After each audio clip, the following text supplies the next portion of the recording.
biodiversidad para nosotros como tal es una riqueza y probablemente cada vez más nos damos cuenta de esto, ¿no? Probablemente antes no, pero ahora vemos como que la biodiversidad es un aliado para el desarrollo nuestro, para nuestro bienestar. Y de hecho, conservarlo y en general los procesos de conservación son muy importantes para todos los procesos, para toda aquella acción que nosotros tengamos frente a la biodiversidad. Hablar de conservar es importante. No podemos simplemente gastar un recurso sin pensar que este recurso pues no se puede regenerar. Si pensamos así, estamos pensando, digámoslo así, de manera muy egoísta. Estamos pensando solo en el presente y no, como decía ayer la prorectora de la universidad, no estamos pensando precisamente en un futuro. Por supuesto, el trabajo de conservar se puede hacer desde distintos puntos de vista y yo les había comentado, me voy a centrar fundamentalmente en la utilización, que es el área en la que trabajo. Bien, entonces, en general, el hecho de que nosotros con la biodiversidad hagamos un buen manejo, hagamos un buen trabajo de conservación y también intentemos hacer un uso sostenible, esto nos va a permitir generar, en definitiva, beneficios. Probablemente este tema en general es un tema que necesita de muchos actores, es un tema que necesita del trabajo de la universidad, pero no solo, que necesita el trabajo de entidades gubernamentales, pero que también necesita, por supuesto, del trabajo de las mismas comunidades, es decir, que las mismas comunidades estén convencidas de que aprovechando de manera inteligente su biodiversidad pueden generar progreso para ellas mismas, ¿no? ¿Cuál es la base del trabajo que nosotros hacemos? Es muy sencilla. Yo creo que ya se ha hablado mucho del hecho de que Ecuador y también esta zona del Ecuador, Santo Domingo, pues tiene una biodiversidad y una exuberancia natural bastante interesante, ¿no? De tal modo que, digámoslo así, pensándolo quizá de manera muy racional, muy utilitarista, uno podría decir, pero fíjense que tenemos al final una gran riqueza, y es así, la tenemos, pero no solo tenemos una riqueza natural, sino también tenemos una riqueza cultural. Y esta riqueza cultural, unida a la riqueza en biodiversidad, nos puede ayudar pues, a generar, por supuesto, bienestar, como lo he dicho, y riqueza para las comunidades que viven acá. De hecho, recordar, nuestro laboratorio ha trabajado según esta premisa, según lo que dice la Organización Mundial de la Salud, en cuanto al uso de las plantas para el área concretamente farmacéutica. Ayer se habló, por supuesto, del hecho alimenticio, de la riqueza que tenemos fitogenética para poder generar seguridad alimentaria, y luego también este hecho cultural que nos va a permitir tener pues, precisamente una mayor riqueza y un mayor acceso a recursos.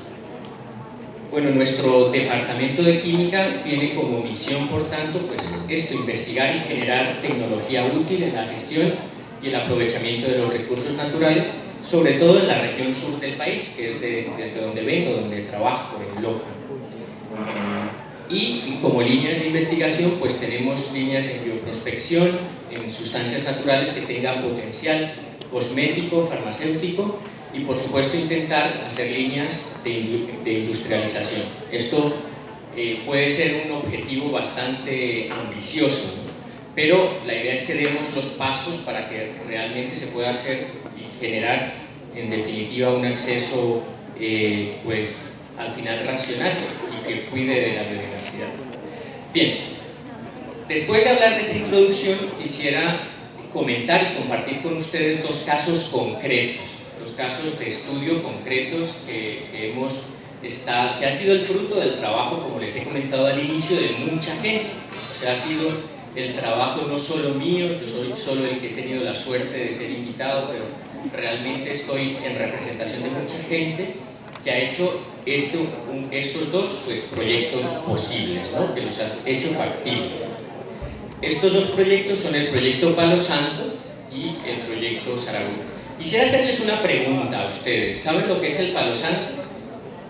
¿Qué es el Palo Santo? ¿Para qué lo usan? Es un árbol, ¿verdad? ¿Y para qué usan el palo santo? Para nada. Se lo usa normalmente como repelente. ¿Saben dónde crece el palo santo?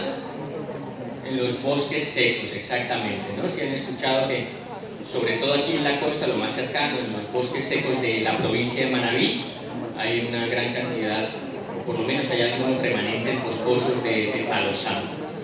Bien, pues yo les voy a comentar justamente una historia con respecto al palo santo, a lo que ha ocurrido, un proyecto que ha surgido de manera, digámoslo así, como surgió de manera bastante interesante. Bueno, este proyecto involucra a muchas personas y a muchas entidades, la universidad, las comunidades, el Ministerio del Ambiente, la empresa privada, algunas fundaciones, y por eso quisiera resaltar que el trabajo es fruto sobre todo de estas tres entidades, de la Universidad Técnica Particular de Loja, de una ONG que es Naturaleza y Cultura Internacional y de una empresa privada que se llama Natura. Entonces, como ustedes lo dijeron muy bien, el palo santo crece en bosques secos. De hecho, los bosques secos tropicales pues se pueden considerar como ecosistemas que son muy amenazados porque son preferidos para poblarse. La gente los prefiere poblar un bosque seco tropical que a lo mejor un bosque lluvioso tropical por el acceso que tiene y las menores dificultades que le representan. Tiene unas características muy especiales, sobre todo los bosques secos de esta zona del Ecuador. Tienen una larga estación seca, tienen estaciones secas que pueden durar más de 5 meses por año. También son favorables para la agricultura y normalmente están densamente poblados, ¿no? En nuestro caso vamos a hablar de un bosque seco del sur del país. La provincia de Loja, en su zona occidental, tiene una estructura ecológica de bosque seco, precisamente. Entonces, en el caso de la provincia de Loja y específicamente del cantón Zapotillo, estos bosques pues tienen las características que suelen tener los bosques que tienen estaciones secas muy largas. Es decir, que a los árboles, o sea, son bosques caducifolios, a los árboles se les caen las hojas en la época seca y que renacen, que rebrotan en la época de lluvias, ¿no? Entonces, algunas especies son características de este bosque seco, la ceiba y el palo santo. Y luego también estos están mezclados con otro tipo de vegetación que se puede mantener durante incluso la época seca, pero porque viven al lado de quebradas y de zonas que tienen pues humedad, ¿no? En general, esta zona en la que nosotros hicimos el trabajo era una hacienda previamente, pero esta hacienda fue por supuesto poblada por comuneros, por personas que empezaron a trabajar allí, y luego en esta hacienda que vamos a ver, esta área realmente se utilizaba para pastorear ganado, pues debido al hecho de que tienen pocas posibilidades de sembrar en la época seca, pues necesitan otras fuentes de alimentación. Entonces tienen al final chivos, ¿no? Es bien conocido que la zona sur del Ecuador tiene una gran cantidad de ganado caprino, y de esa manera pues pueden generar una economía, ¿no? Luego, en algún momento concreto, y esta es un poco la historia completa, Natura, la empresa brasileña, estaba interesada en obtener un producto cosmético a partir de una planta del Ecuador, y tuvo una primera oportunidad en Manabí a través del palo santo. De hecho, intentó hacerlo y en definitiva se encontró con una barrera, digámoslo así, muy sencilla de explicar. Los remanentes boscosos de palo santo en Manabí están en zonas protegidas, tienen protección ambiental, y por tanto, como tienen protección ambiental, pues el entrar allí y trabajar es muy difícil, es muy complicado. Esto unido al hecho de que la tecnología que en ese momento se conocía para la obtención del aroma del palo santo, yo creo que todos conocen el palo santo porque se quema palo santo y tiene un aroma bastante particular. Se quería obtener ese aroma del palo santo y en definitiva pues se encontraron con que no se podía hacer una explotación que fuera sustentable. ¿Por qué? Porque para poderlo explotar tendrían que cortar árboles en una zona protegida, ¿no? Y eso era impensable. De tal manera que Natura ya estaba por desistir del proyecto. Esta empresa, que es una empresa internacional, es una empresa brasileña, es la empresa cosmética más grande de Latinoamérica, estaba ya por desistir cuando escuchó que en alguna universidad estaban haciendo investigación en este ámbito. Nosotros, precisamente en la Universidad Técnica Particular de Loja, además por una cuestión casi que casual, un grupo de chicos, así como ustedes, un par de estudiantes, estaba estudiando precisamente el aceite de palo santo dentro de una red de investigación más grande que habíamos planteado a nivel de Latinoamérica, y nos habíamos dicho, bueno, estudiemos el palo santo. Y estas personas descubrieron, o más que descubrir, se dieron cuenta que este árbol en la época lluviosa generaba unos frutos y dijeron, ¿por qué no probamos a ver qué ocurre con los frutos? Y se extrajo también el aroma de los frutos. Entonces, en ese momento es cuando, por casualidad, Natura escuchó de la existencia, en definitiva, de este proyecto, y se pudo generar luego, junto a Naturaleza y Cultura Internacional, que era quien estaba trabajando en esta zona concreta, en una zona del sur del Ecuador, en estos bosques de palo santo, pues se pudo generar esta estructura, la necesaria para poder generar un proyecto productivo. Aquí tenemos, de hecho, el palo santo. Esta es pues, una especie de Bursera graveolens. En la foto pues, se ven precisamente los frutos, que recuerden, los frutos al final solo los tenemos una vez al año y en una época muy, muy restringida de tiempo, ¿no? A pesar de que la época lluviosa puede durar hasta 5 meses, de diciembre a abril, realmente los frutos salen a partir más o menos de marzo, entre marzo y abril. Por tanto, la ventana en la que se puede aprovechar el recurso es bastante pequeña, por lo menos para nosotros, ¿no? Les quiero mostrar, bueno, aquí está un poquito la zona en la que estamos trabajando. Si se dan cuenta, pues allí a la izquierda está el Ecuador, en la parte inferior está Loja, y realmente estamos trabajando en la parte occidental de Loja. Allí está la zona de intervención. Allí hay unos bosques precisamente de palo santo. Les quiero mostrar, aunque no se ve muy claro, pero para que se hagan una idea, son más o menos 3.000 hectáreas en las que la especie dominante es el palo santo, donde realmente todo está casi lleno de palo santo. Y aquí tienen una foto del momento en el que, por supuesto, estamos en época lluviosa, y esta otra foto es en el momento en la que estamos en época seca, ¿no? El palo santo es caducifolio, pierde absolutamente todas las hojas en la época seca, y esta es más o menos la perspectiva, ¿no? Al final es una perspectiva bastante bonita, es muy interesante. Bien, de tal manera que, como les comentaba, este proyecto como tal pues necesitó en definitiva la intervención, empezaba a trabajar ya con un socio industrial. Por supuesto que el trabajo que implica de este proyecto pues implica muchas cosas, implica muchos trámites, permisos del Ministerio del Ambiente, implica un proceso de recolección de la materia prima que está a cargo de las personas de la comunidad, implica un proceso de recepción y almacenamiento, implica ya un procesamiento de la materia prima, que lo hacemos por destilación, una serie de pruebas y unos trámites post cosecha, ¿no? Les voy a mostrar ahora simplemente unas fotos como tal del proyecto. Aquí un poco algunas reuniones en Naturaleza y Cultura Internacional, allí en la zona, en Zapotillo. Esto es Zapotillo, la zona de intervención.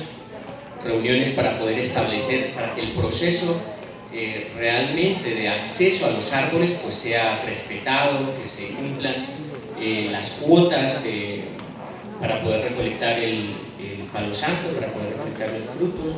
Se necesita también hacer algunos trámites más, como la patente de aprovechamiento de flora silvestre que tiene la Universidad Técnica Particular de Loja. Se necesitan pues una serie bastante grande de trámites, pero que en definitiva los estamos cada vez como experiencia trabajando con el ministerio, junto al Ministerio del Ambiente para que quede una experiencia interesante de acceso a diversidad y de generar un bioproducto. Y pues nuevamente más procesos de capacitación. Aquí tenemos, por ejemplo, algunas fotografías de lo que es el proceso de cosecha de la semilla. En algunas ocasiones es factible obtener la semilla pues, a la altura del hombre, pero en muchas ocasiones es necesario subir al árbol, ¿verdad? Y para eso se generan también, pues hay escaleras y hay sistemas de seguridad para que la gente pueda acceder y obtener el fruto. Hay que tener en cuenta que el 50% de las personas que trabajan en la recolección también son mujeres. La recolección es completamente de forma natural. La recolección de los frutos, más fotografías. Aquí más o menos podemos ver un poquito lo que hace la persona que recolecta los frutos. Tienen que tener un nivel de madurez concreto, ¿no? Y luego aquí ya se seleccionan los frutos y se llevan al proceso de destilación, que actualmente este proceso se realiza todavía en las instalaciones de la universidad, pero ahora mismo estamos haciendo ya un proyecto de transferencia tecnológica, es decir, que la misma comunidad pueda poco a poco hacerse cada vez más cargo de todo el proceso.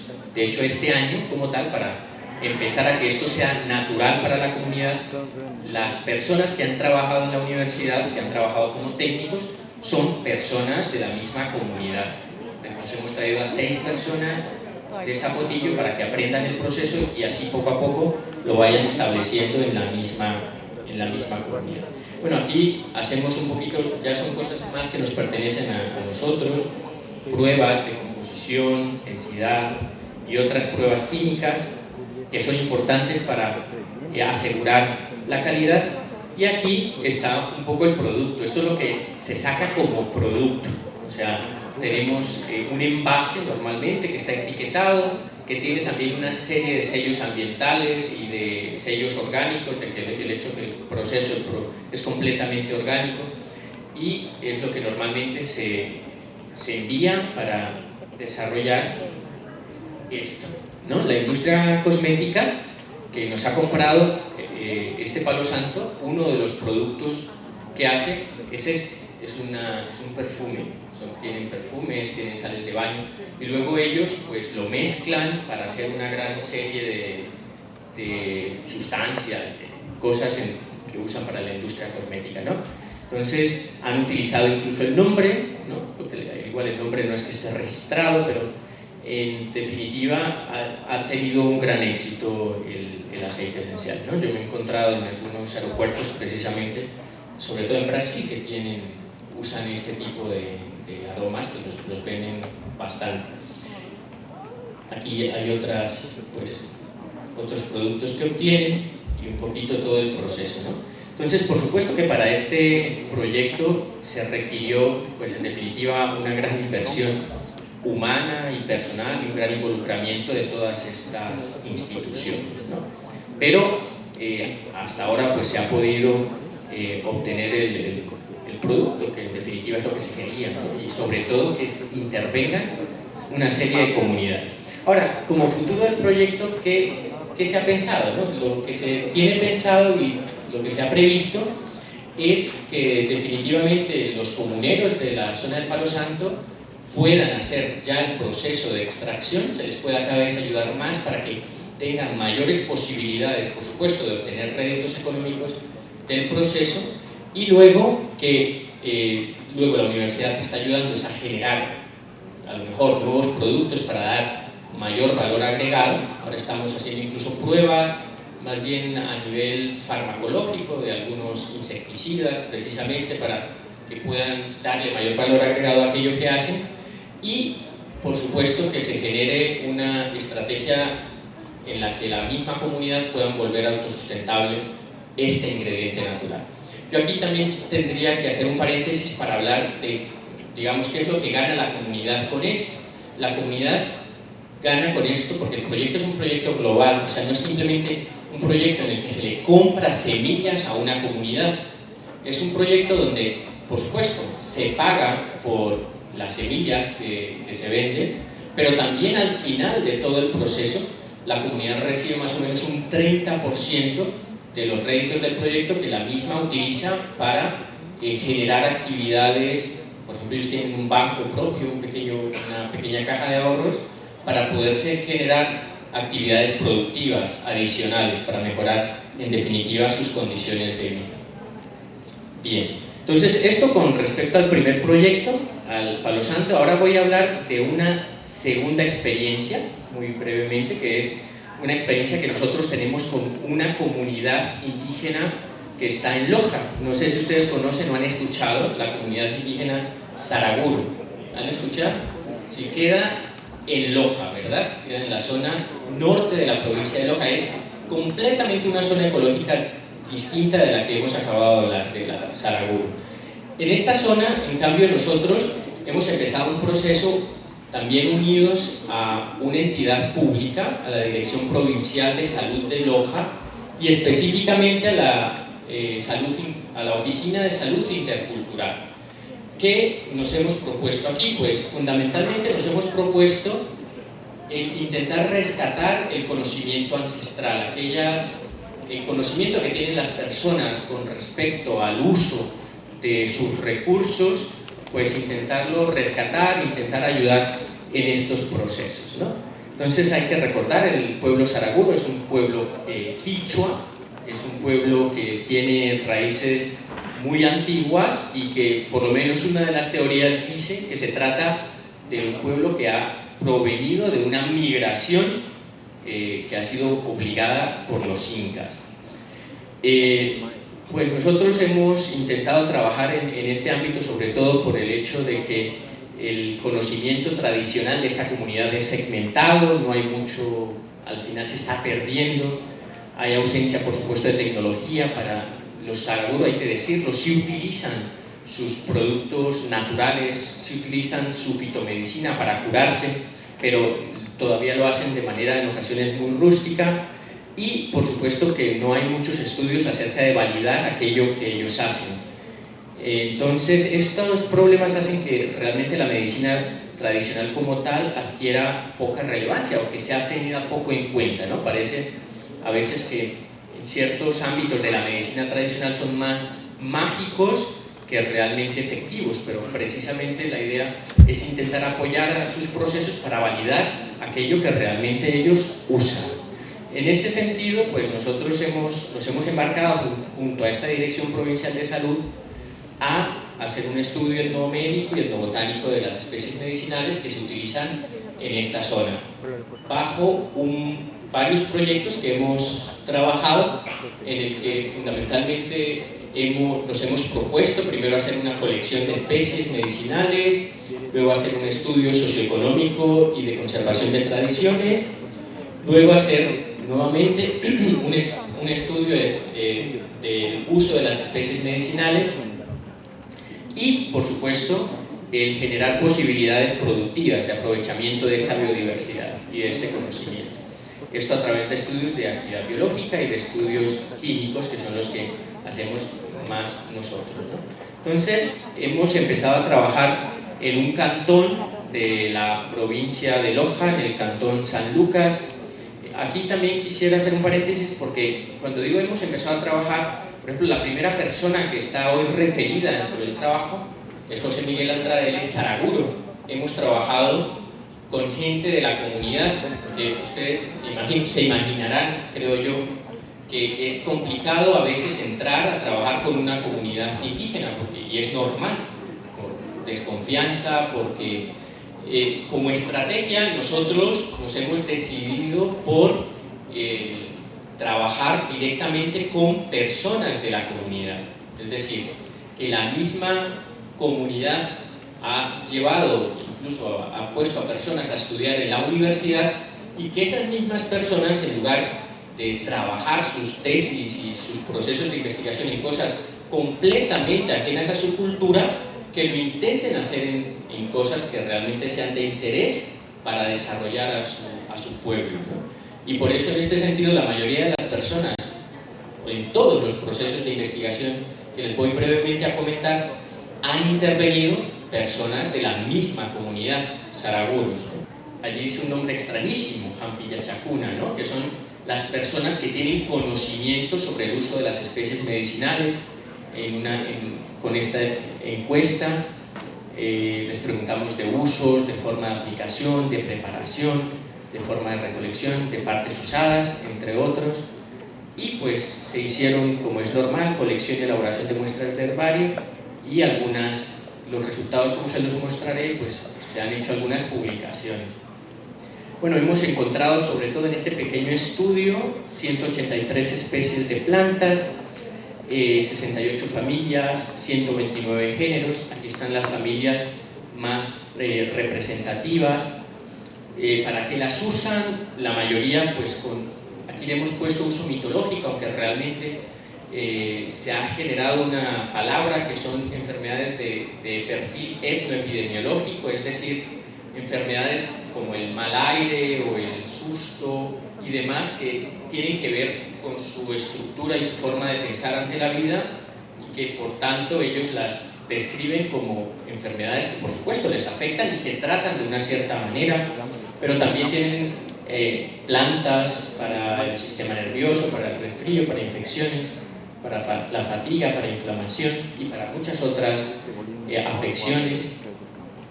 Normalmente, bueno, el 57% de las plantas son silvestres de este estudio, el 42% son cultivadas, las preparan también, como se ve, de distintas maneras.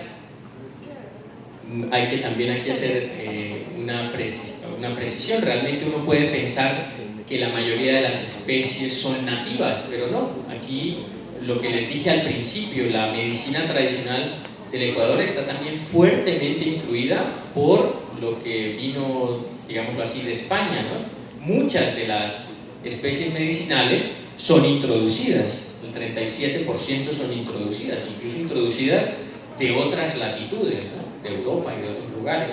Por tanto, digamos que el arsenal terapéutico con el que cuenta un curador, un curandero de estas zonas, pues también tiene plantas que no son propias de la localidad, tiene plantas de otros lugares. Hemos también revisado cuántas de estas tenían estudios químicos, y el 30% no tiene ningún estudio. Los participantes del estudio como tal, pues fueron 4 representantes de distintas ramas, digámoslo así, de la curación, gente que, por ejemplo, un hierbatero, un visionario, un sobador y una partera, que todos pues nos hablaron de su experiencia. Aquí están, por ejemplo, los resultados de la partera, de las plantas que utiliza la partera para todo el proceso, por supuesto, de control prenatal y postnatal, porque también lo tiene. Es importante decir que, por ejemplo, esto ha permitido, junto a la Dirección Provincial de Salud de Loja, que ellos se interesen también por hacer un trabajo ya de determinar a las personas que trabajan en este ámbito y de poderlas también relacionar directamente con el hospital de la localidad, del hospital de Saraguro, para que en caso de problemáticas pues puedan también, pues por supuesto, disminuir la mortalidad infantil y poder al final asegurar una salud mejor para la madre y para el hijo. Aquí están un poco las plantas que usa y para qué las usa. Bueno, aquí está el visionario, que utiliza sobre todo pues algunas plantas alucinógenas, que ya les comentaré. Estamos trabajando en algún proyecto también con plantas alucinógenas, es decir, pues plantas que son psicoactivas. Luego, bueno, aquí tenemos varias de las que usan. Este es el hierbatero, perdón, este es el visionario.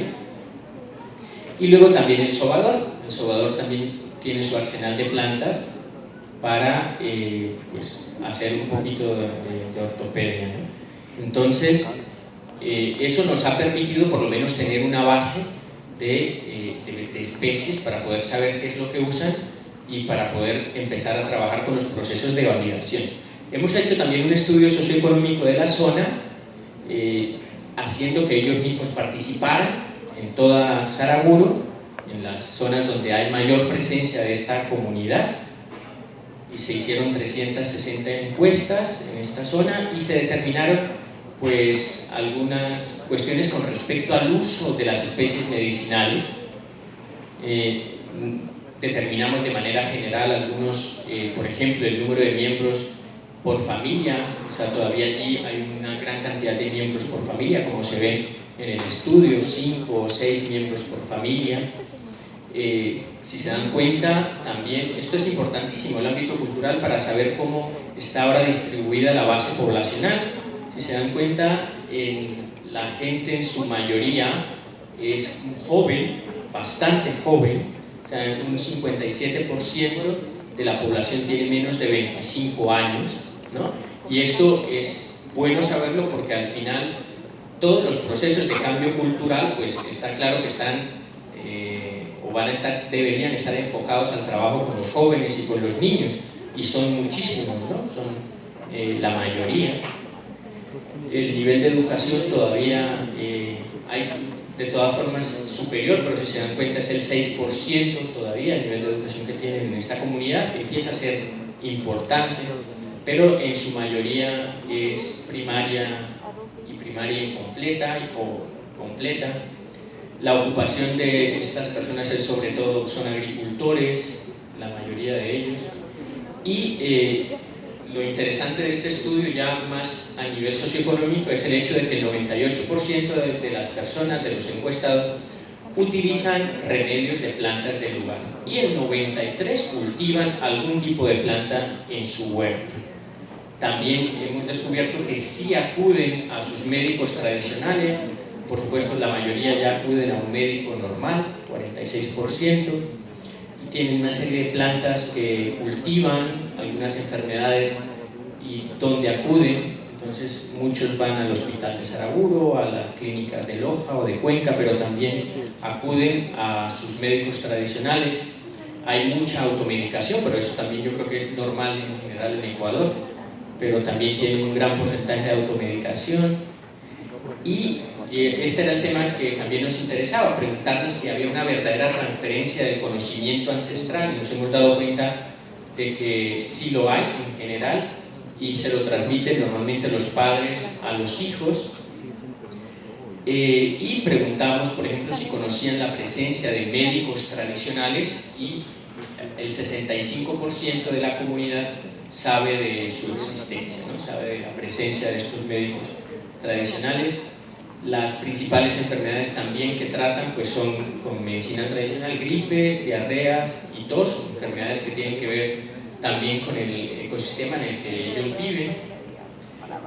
Bien, y a partir de esto nosotros pues como departamento hemos empezado a trabajar en buscar posibilidades de aprovechamiento de esta gran riqueza tradicional. ¿Y qué hemos hecho? Hemos hecho algunos pequeños proyectos que les voy a nombrar de manera muy rápida. Por ejemplo, uno de estudiar los colorantes naturales, los Saraguro. El color, digámoslo así, sagrado para ellos es el negro, ¿verdad? Ellos tienen la mayoría de sus ropas, pues tienen y usan ese color. Por supuesto que lo utilizan hoy por hoy, utilizan ya colorantes industriales, pero también hemos descubierto que todavía hay personas que trabajan con especies naturales para sus procesos de teñido, y de hecho hicimos un estudio para recuperar un poco aquello que usan campiche, le llaman casalpiña espinosa, garuc y llama sobre todo, pero utilizan otras 26 especies que les son buenas para poder hacer todos los procesos de teñido. Otro ámbito en el que también nos hemos introducido para recuperarlo incluso antes de que se pueda perder es el uso de hongos. Usan algunos hongos para alimentación y para medicina, y hemos registrado 14 especímenes de hongos que tienen alguna utilidad. Estos son un poquito los estudios que hemos intentado recuperar con ellos. También a partir del trabajo que se hizo con los visionarios nos hemos metido en un proyecto de estudiar sus especies psicoactivas, ¿no? Y hemos empezado a trabajar sobre todo con licopodiáceas, y estamos justamente ahora terminando un trabajo de orden químico en ese ámbito, y como les he comentado siempre, se ha involucrado a alguien de la comunidad.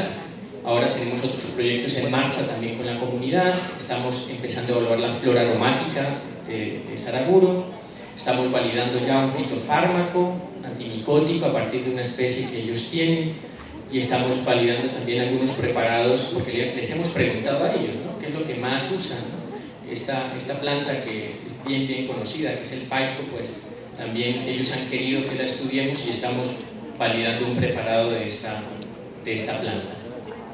Aquí mostrarles brevemente, producto de todos estos estudios, hemos hecho una pequeña colección de libros. Hay 3 libros, que el objetivo de estos libros no es venderlos y hacer negocio con estos libros. El objetivo es poder revertir a la comunidad también y dejar un material que ellos puedan trabajar como material de consulta.